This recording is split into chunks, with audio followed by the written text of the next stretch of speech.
যদি আমরা কসম ভঙ্গ করি, কসমের কাফফারা কি? কসম প্রথমত হলো কসমকে তো ভঙ্গ করতে হবে। জি। একটা হলো কসম পুরা করা, আর হলো কসম ভঙ্গ করা। আপনি পবিত্র কোরআনে কারিমের দিকে যখন আপনি দেখবেন তখন সেখানে কিন্তু কসম ভঙ্গের পরিণাম বলা হয়েছে। জি। আশারাতু মাসাকিন, 10 জন মিসকিনকে খাওয়ানো, অর্থাৎ 10 জন মিসকিনকে 3 বেলা আপনি খাওয়াতে যে পরিমাণ অর্থ লাগে সেই পরিমাণ অর্থ তাকে দিয়ে দিতে পারেন, অথবা 3 বেলা তাকে খাওয়াতেও পারেন 10 জন মিসকিনকে। কতদিন? 3 দিন পর্যন্ত 10 জন মিসকিনকে আপনি খাওয়াবেন।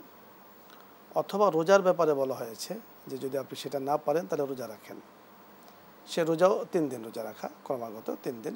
জি। অথবা গোলাম আজাদ করার কথা বলা হয়েছে। তো গোলাম আজাদের সিস্টেম তো আর এখন নেই আমাদের রোজা এবং মিসকিনকে খাওয়ানো, এই দুটোর বিষয় আছে। তো খাওয়াতে পারলে সবচেয়ে ভালো, সরাসরি বাজার ইত্যাদি করে। আর যদি না হয় ওই পরিমাণ অর্থ দিয়ে দিলেও কিন্তু সে কাফারাটা আদায় হয়ে যাবে। এই যে অর্থ দেয়াটা, এটা মেনটেন হবে কিভাবে? অর্থাৎ এটার মানটা কিভাবে নির্ণয় হবে?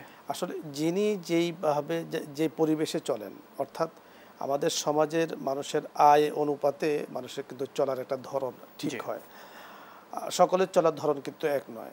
কারো কোনো পরিবারে আছে আপনার দেখা যাচ্ছে যে অনেক টাকা প্রয়োজন তারা খরচ করে, আর কিছু মিডিয়াম পরিবার আছে। তো আপনি যে পর্যায়ের, আপনি ঠিক ওই পর্যায়ের আপনার খাবারের যে মান আপনি নিজের জন্য ঠিক করেন, ঠিক ওই পরিমাণে আপনি দাম ঠিক করে অথবা ওই পরিমাণ খাবার মিসকিনকে আপনি খাওয়াতে হবে। ধরুন আপনার শুধু ডাউল দিয়ে আলু ভর্তা দিয়ে খাওয়ালে হবে না, কারণ এটা আপনার জন্য আপনি নির্ধারণ করেননি। তো এই জন্য আমরা রোজার যেমন ইফতারের ব্যাপারে আমরা বলে থাকি যে আপনি ইফতার করবেন কি দিয়ে, কোন ধরনের খেজুর দিয়ে। তা আমরা বলি যে আপনি যেই পরিমাণ খেজুর আপনার জন্য আপনি ধার্য করেন, ঠিক এই পরিমাণ এই মানের খেজুর দিয়ে আপনি সাদকা ফিতির দান করবেন। এটা হলো সহজ হিসাব। ঠিক আপনি আপনার পরিবারের জন্য যেই পরিমাণ খাবারের মান নির্ণয় করেন, ঠিক ওই মানের খাবার নির্ধারণ করে ফকিরকে হয় অর্থ দিয়ে দিবেন, অথবা ওই পরিমাণ খাওয়ানোর আপনি ব্যবস্থা করে দিবেন। এ হলো ইয়ার ক্ষেত্রে। ঠিক আবার মনে করেন কারো অর্থনৈতিক অবস্থা দুর্বল, তো তারা তাদের জন্য যেভাবে নির্ধারণ করে ওইভাবে অল্প পয়সায় ঠিক করবে। যেমন রোজার কাফারা হিসাবে আমরা বলে থাকি যে একটা সদকা ফিতির দেয়া।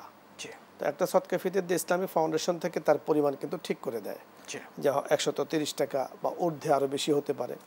তো আমরা যেটা বলি যে একটা সদকা ফিতিরের জন্য, একটা রোজার জন্য একটা সদকা ফিতির, তো আপনি পরিমাণ একটু বাড়িয়ে দেন। আপনি যদি 150 টাকা দেন তাহলে আর কোনো শোভা থাকে না। আপনার ন্যূনতম যেটা আছে এটাও হয়ে গেল, আবার একেবারে আদায় হবে না এরকম না, পুরোটাই আদায় হয়ে গেছে। আর যদি আপনি পারেন এর থেকে বাড়িয়ে দেন, এর থেকে নিচে যাতে না হয়। ঠিক টাকা পয়সা নির্ণয়ের ব্যাপারেও এই বিষয়টার প্রতি খেয়াল রাখতে হবে। অর্থাৎ আমার অবস্থা অনুযায়ী আমি যেই ধরনের খাবার, যেই মানের খাবার খাই, সেটাই আমার ধর্তব্য হবে।